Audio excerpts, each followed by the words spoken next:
Kasus kali ini terjadi di salah satu pesantren di Kabupaten Kediri yang menimpa seorang anak laki-laki yang berusia 14 tahun, di mana sang korban dianiaya oleh beberapa seniornya di salah satu pesantren tersebut. Korban dipulangkan oleh pihak pesantren kepada kedua orang tuanya dalam keadaan tidak bernyawa, di mana kondisi jenazah yang penuh luka lebam dan banyaknya keluar cairan merah. Hal tersebutlah yang membuat keluarga korban merasa curiga dan histeris dengan kondisi korban pada saat itu. Kasus ini sempat viral di masyarakat yang menyayangkan tentang kasus bullying yang sering terjadi beberapa waktu lalu. Bagaimana kisah dan kronologi kasus tersebut? Kita langsung masuk aja nih ke latar belakang dari sang korban. Rekonstruksi kasus penganiayaan santri di Kediri memperagakan 55 adegan. Dari rekonstruksi, korban mengalami kekerasan dalam 3 waktu berbeda hingga akhirnya meninggal dunia. Jadi teman-teman, korban kali ini bernama Bintang Balkis Maulana, yang pada saat itu baru berusia 14 tahun. Bintang merupakan anak ketiga dari 4 bersaudara. Bintang tinggal bersama kedua orang tuanya, di mana sang ayahnya sering berpergian jauh untuk bekerja, sementara sang ibunya sebagai seorang ibu rumah tangga, dan pada saat itu ibu Bintang juga bekerja, namun di sini tidak dijelaskan apa pekerjaan dari kedua orang tua Bintang. Bintang ini digambarkan sebagai anak yang ceria dan pintar nih, di mana Bintang ini sering mendapatkan juara di kelasnya. Sehingga Bintang ini pernah mendapatkan biaya siswa untuk melanjutkan pendidikan selanjutnya. Bintang tinggal di keluarga yang sederhana, di mana ibunya yang selalu mensupport Bintang pada saat itu. Sampai pada suatu hari Bintang berkata pada ibunya bahwa Bintang ingin melanjutkan nih pendidikan di salah satu pesantren yang ada di kota Kediri. Menurut Bintang pada saat itu, ia ingin mendalami ilmu agama dan juga ingin menjadi salah satu penghafal Al-Quran. Mendengar keinginan Bintang, ibunya pun langsung menyetujui dan berharap Bintang dapat belajar dengan baik. Apalagi keinginan Bintang merupakan keinginan yang didambakan orang tuanya untuk anaknya. Sampai akhirnya Bintang menjadi salah satu santri di pesantren Al-Hanafiyah. Jadi teman-teman, pesantren Al-Hanafiyah ini merupakan salah satu pesantren yang berada di Kecamatan Mojo, Kabupaten Kediri, Provinsi Jawa Timur. Pesantren ini telah berdiri dari tahun 2014, jadi cukup lama ya teman-teman, sekitar hampir 10 tahun pesantren ini sudah berjalan. Pada saat itu Bintang dikabarkan seperti santri pada umumnya, di mana ia bersekolah, mengaji, dan menghafal Al-Quran. Ya, Bintang mengikuti kegiatan yang diadakan oleh pesantren tersebut dengan baik. Biasanya di pesantren itu ada beberapa pengasuh teman-teman. Diketahui pengasuh Ponpes Al-Hanafiyah adalah Patih Huda atau akrab disapa dengan Gus Pati. Jadi Gus Pati inilah yang mengatur pola aktivitas kehidupan santri di pondok tersebut. Dari bangun tidur sampai tidur lagi. Biasanya sang pengasuh ini dibantu oleh beberapa santri senior nih untuk sekedar membangunkan atau melaksanakan tugas yang lainnya. Pada saat itu, orang tuanya Bintang menitipkan Bintang pada sepupunya yaitu Ahmad Patah, yang juga senior Bintang di pesantren tersebut. Harapan orang tua Bintang dengan menitipkan Bintang pada Patah yaitu Bintang akan aman karena ada yang menjaga nih saat berada di pesantren tersebut. Orang tua Bintang sudah sangat percaya terhadap Patah. Saat orang tua Bintang mengirim uang kepada Bintang, juga selalu lewat rekening Patah. Jadi Patah inilah yang menjadi jembatan Bintang dan ibunya. Pada awalnya semuanya berjalan dengan baik, sampai pada suatu hari Bintang ini sering minta dikirimin uang nih oleh ibunya. Alasan Bintang pada saat itu dikarenakan kegiatan-kegiatan Bintang di pesantren maupun barang pribadi Bintang yang sudah habis. Mendengar hal itu, awalnya ibunya Bintang itu merasa curiga atau merasa aneh, karena tidak biasanya Bintang menjadi boros seperti itu.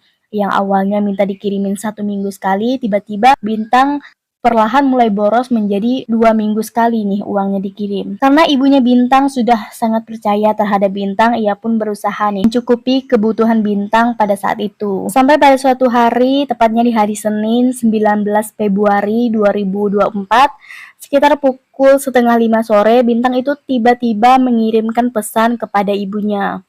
Pada saat itu Bintang meminta agar ibunya segera menjemputnya dan meminta dipulangkan dari Ponpes Al-Hanafiyah Kediri. Bintang mengaku sudah tidak kuat berada di pondok tersebut, bahkan isi chat WhatsApp Bintang pada saat itu seolah merasa ketakutan dan merasa terancam. Bintang pada saat itu tidak menjelaskan pada ibunya apa penyebab Bintang ini merasa ingin pulang dari ponpes tersebut. Saat menerima pesan dari sang anak, ibunya Bintang itu pun merasa terkejut. Ia pun bertanya-tanya mengapa Bintang ingin meminta dipulangkan dari pondok pesantren tersebut. Namun sang anak tidak mau menjelaskan dan berusaha menutupi nih apa yang sedang terjadi. Untuk menguatkan hati sang anak, Suryati pun meminta nih Bintang untuk bersabar dan membaca Al-Quran. Sang ibu juga meminta Bintang melaporkan ke pengurus pondok jika terjadi sesuatu. Suryati pun pada saat itu merasa bersalah tidak bisa menjemput Bintang karena pada saat itu ia sedang bekerja di Bali, jadi cukup jauh antara Bali dan Kediri. Suryati pun tak menyangka jika chat tersebut adalah pesan terakhir dari sang anak. Sampai pada suatu hari, tepatnya di tanggal 13 Februari 2024, pihak pesantren itu mengabarkan kepada keluarganya kalau Bintang itu terjatuh dari kamar mandi. Dan karena terjatuh dari kamar mandi itulah yang menyebabkan Bintang meninggal dunia. Keluarganya yang mendengar berita itu pun lantas kaget dan menangis. Ibunya Bintang pada saat itu merasa tidak percaya bagaimana mungkin anaknya bisa meninggal sementara ia baru 3 hari yang lalu berkomunikasi dengan Bintang. Jenazah Bintang pun dibawa ke rumahnya yaitu di Banyuwangi pada hari Sabtu tanggal 24 Februari 2024. Pada saat itu Bintang diantar oleh beberapa pengurus pesantren dan pengasuh dari ponpes tersebut. Pada saat jenazah Bintang diterima oleh keluarganya, keluarga merasa ada yang aneh karena pada saat itu kondisi jenazah Bintang yang sudah dimandikan dan dikapankan. Pada saat itu keluarganya Bintang juga melihat banyak cairan merah yang keluar dari kain kapan yang dikenakan Bintang pada saat itu. Melihat hal itu, keluarga Bintang pun meminta untuk dibukakan kain kapan yang telah membungkus jenazah Bintang. Tapi anehnya di sini Ahmad Patah, yaitu sepupunya dari Bintang, meminta kepada pihak keluarga agar tidak membuka kain kapan dengan alasan jenazah yang sudah dimandikan dan disucikan. Namun pada saat itu pihak keluarga yang merasa curiga dan janggal tetap memaksa untuk membukakan kain kapan tersebut. Dan saat dibuka, benar saja pihak keluarga menemukan banyaknya luka lebam yang terdapat di tubuh Bintang serta terdapat bekas sudutan rokok nih di kaki korban. Keluarga yang melihat hal itu pun merasa kaget. Bagaimana bisa kondisi jenazah Bintang yang katanya jatuh dari kamar mandi bisa banyak memiliki luka lebam di sekujur tubuh serta adanya luka menganga di bagian dada korban. Keluarga Bintang pun mencurigai kematian Bintang bukan disebabkan karena jatuh dari kamar mandi, melainkan karena ada tindakan penganiayaan terhadap Bintang. Lalu pihak keluarga yang tidak menerima kematian Bintang pun langsung melaporkan kejadian tersebut ke pihak kepolisian. Pihak kepolisian pun langsung melakukan penyelidikan dan jenazah Bintang yang berada di rumahnya pun kembali dibawa ke rumah sakit untuk dilakukannya otopsi. Pihak polisi pun langsung melakukan olah TKP nih teman-teman, meminta keterangan dari berbagai saksi seperti keluarga korban maupun dari pihak pondok pesantren Al-Hanafiyah. Kesaksian tersebut pun mengkerucut ke beberapa yang diduga menjadi tersangka, yaitu MN 18 tahun, MA 18 tahun, AK 17 tahun, serta AF 16 tahun yang merupakan sepupu dari Bintang itu sendiri. Yang mana Bintang dititipkan kepada AF, tapi justru AF lah yang menjadi tersangka.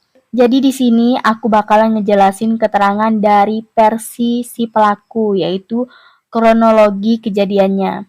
Jadi setelah korban ditangkap, mereka pun langsung dimintai keterangan nih teman-teman.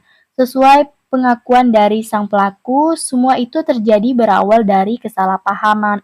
Perkelahian dimulai saat para pelaku tahu korban tidak sholat pada Rabu 21 Februari 2024. Padahal kondisi Bintang pada saat itu baru sembuh dari sakit. Mungkin Bintang pada saat itu merasa lemas karena kondisi badan yang memang belum sepenuhnya pulih. Pada saat itu, sang pelaku menasehati Bintang untuk sholat berjamaah. Namun, jawaban Bintang pada saat itu justru tidak nyambung nih, teman-teman. Hal itulah yang membuat pelaku ini marah dan kesal. Mereka berempat pun langsung memukuli tubuh Bintang pada saat itu. Kemudian keesokan harinya, tepatnya di hari Kamis, ternyata para pelaku ini mendapatkan informasi nih bahwa korban tidak sholat berjamaah lagi. Para pelaku yang mendengar itu pun kembali menyuruh korban sholat dan mandi terlebih dahulu.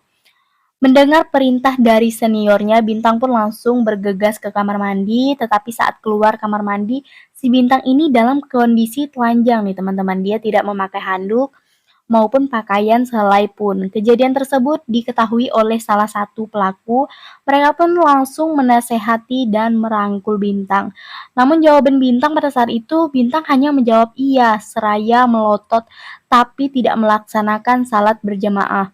Melihat hal itu pun mereka langsung merasa tertantang dan kesal. Pada saat itulah pelaku ingin memberikan pelajaran kepada Bintang dengan memukul Bintang kembali. Namun pada saat itu mereka mengatakan bahwa mereka ingin memberikan pelajaran saja, tidak untuk membunuh Bintang. Kejadian itu terjadi secara spontan. Jadi di sini versi dari sang pelaku ya teman-teman. Kemudian pada malamnya para pelaku itu sempat nih merasa kasihan terhadap korban karena Bintang pada saat itu penuh dengan luka-luka lebam dan tidak berdaya. Pelaku pun pada saat itu berniat untuk membawa korban ke rumah sakit, tapi mereka mengurungkan niatnya. Jadi teman-teman, sang pelaku ini dan korban merupakan satu kamar nih. Jadi di posisi tersebut, satu kamar biasanya tuh terdiri dari 15 santri. Tapi yang aku herankan di sini, kenapa santri yang lainnya tidak ada yang melaporkan kejadian tersebut ke pihak pengasuh dari Ponpes Al-Hanafiyah. Nah, kita lanjut lagi sesuai pengakuan dari sang pelaku, sekitar pukul 3 pagi itu si AF atau sepupu Bintang itu dibangunin nih oleh salah satu pelaku pada saat itu. Mereka merasa curiga karena tubuh Bintang pada saat itu sudah pucat dan membiru. Mereka pun bergegas membawa Bintang ke rumah sakit. Pada saat Bintang sampai di rumah sakit, Bintang sudah dinyatakan tidak bernyawa alias meninggal dunia. Jadi 15 santri yang satu kamar itu telah tidur bersama mayat Bintang dan tidak ada satu orang pun yang mengetahui kejadian tersebut. Sangat disayangkan sekali hal kejadian ini bisa terjadi. Saya pun merasa curiga kenapa tidak ada satupun santri yang mampu atau pengasuh yang mengetahui kejadian tersebut. Pada saat itu Bintang dibawa ke rumah sakit Arga Husada Ngadiluih nih, sang pelaku AF pun langsung melaporkan kejadian tersebut ke pengasuh yaitu Gus Pati. Pada saat itu Gus Pati pun langsung percaya karena yang melaporkan AF yaitu keluarga Bintang itu sendiri. Mereka pun langsung memandikan dan mengkapankan jenazah Bintang dan langsung mengantar ke rumah duka yaitu di Banyuwangi. Pada saat di Banyuwangi, ibunya Bintang itu sempat bertanya kepada AF. Disitulah AF berkata sejujurnya bahwa kematian Bintang bukan dikarenakan jatuh dari kamar mandi, melainkan karena dipukul oleh sang pelaku, yaitu AF sendiri. Nah, itu dia saksi dari sang pelaku atas perbuatan pelaku. Pelaku itu terancam pasal 80 ayat 3 tentang perlindungan anak nih. Kemudian pasal 170 dan pasal 341 tentang penganiayaan berulang. Semoga sang pelaku dapat dihukum dengan setimpal karena kasus ini masih terus berjalan sampai saat ini dan apabila ada perubahan dari kasus ini kalian boleh banget komen di kolom komentar.